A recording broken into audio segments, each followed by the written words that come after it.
কিছু গুরুত্বপূর্ণ স্থান, যে স্থানে দোয়া করলে আল্লাহ তাআলা সঙ্গে সঙ্গে দোয়াগুলো কবুল করে নেবেন। বলি সুবহানাল্লাহ। এই দুইটা আলোচনা।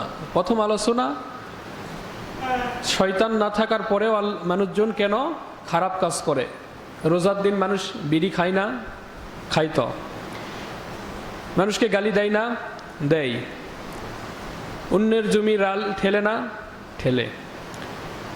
তারপরে কি করে? ঝগড়া করে, বিবাদ করে, সুদ খায়, ঘুষ খায়, জেনা করে, ব্যভিচার করে, মদ পাইরা মদ খায়। কেন খায়? শয়তান তো নাই। তো রব্বুল আলামিন বলেন, ইয়া আইয়ুহাল্লাযীনা আমানু দুখুলু ফিস সিলমি কাফাতান ওয়া লা তাত্তাবিউ খুতুওয়াতিশ শাইতান ইন্নাহু লাকুম আদুউন মুবিন। ইয়া আইয়ুহাল্লাযীনা আমানু, হে ঈমানদারগণ, উদখুলু ফিস সিলমি কাফাতান, তোমরা ইসলামে প্রবেশ করো পুরাপুরিভাবে, আংশিক নয়।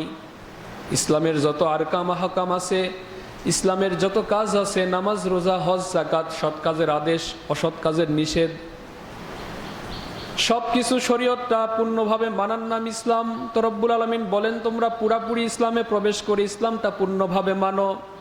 ওয়ালা তাত্তাবিউ খুতুওয়াতিশ শাইতান, শয়তানকে অনুসরণ করো না।